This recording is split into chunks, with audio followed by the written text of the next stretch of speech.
was preaching the kingdom of God. Yes. The kingdom of God.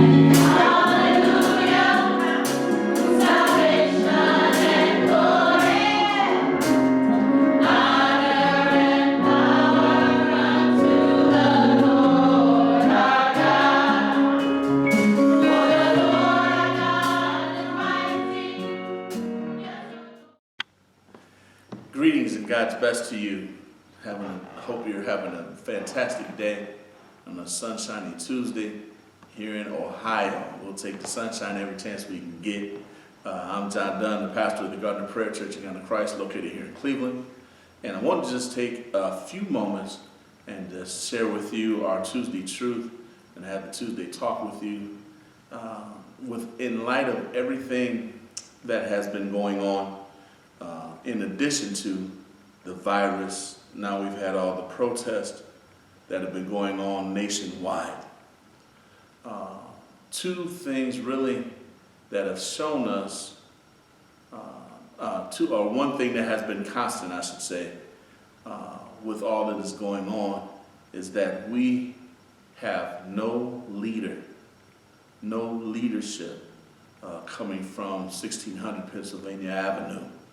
He failed miserably in dealing with the COVID virus, and he is failing miserably right now during this time of protest and unrest throughout our nation. Instead of bringing, or at least being the voice of healing, being the voice of bringing people together, he is yet trying to be a bully. He is yet trying to bring division. All to aggrandize himself. Was most angered on yesterday when he had to move the protesters with tear gas and rubber bullets, less than lethal weaponry, just so he could walk to a church that he never goes to hold up a Bible that he never reads, for a photo op with him and some other people from his administration. It was not a show of strength. It was a show of ignorance. It was a show of malice. And it was horrible for the leader of this nation to do that in the face of all that has happened during this last week, with people, lives being taken from them, and people standing saying, we're not taking it anymore, in protest. Him as our leader is like a ship without a rudder or someone to steer. It is just listing to and from, and with no apparent plan but to try to save himself and those whom he likes. For us, however, the believers of God, those that love God, we know that we have someone who we can put our trust in, that we can look to in these tumultuous times and know that he has us. In Psalms, the 20th number of Psalms, you'll find these words beginning at verse 5, and I'll just read these. It says, we will rejoice in thy salvation and in the name of our God. We will set up our banners, the Lord fulfill all thy petitions. Now know I that the Lord saveth his anointed. He will hear him from his holy heaven with the saving strength of his right hand.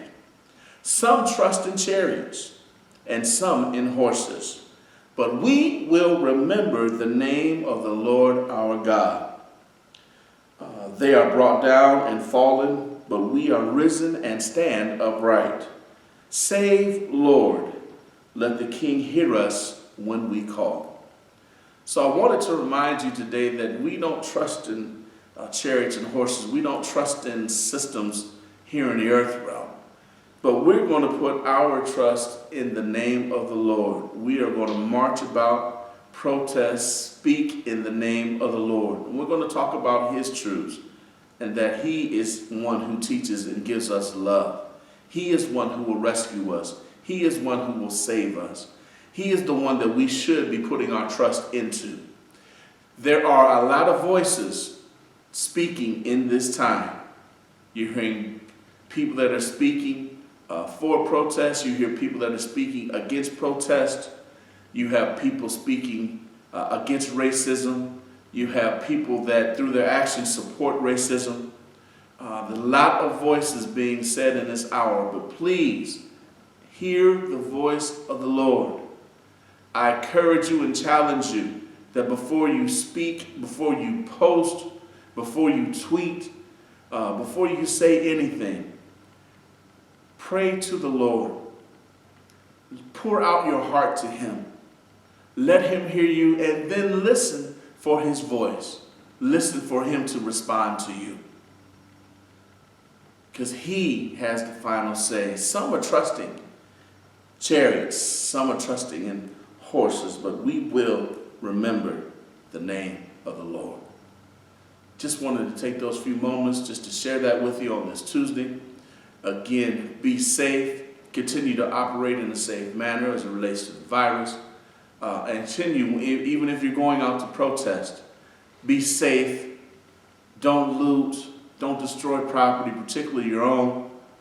But make your voice be heard. And then once we've done that, make your vote be counted.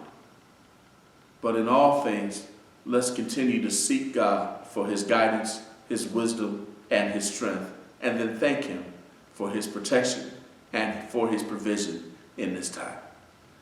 God bless you all. Again, we encourage you to join us on Thursday for our prayer call at 7 p.m. You can get that information on our Facebook page, our Instagram page, and also our YouTube page. And then join us this coming Sunday at 11:30 a.m. We'll be back on Facebook and our YouTube page and Instagram with a message from the Lord. So I encourage you to have a good and blessed week. Know that we love you, and we'll talk to you soon.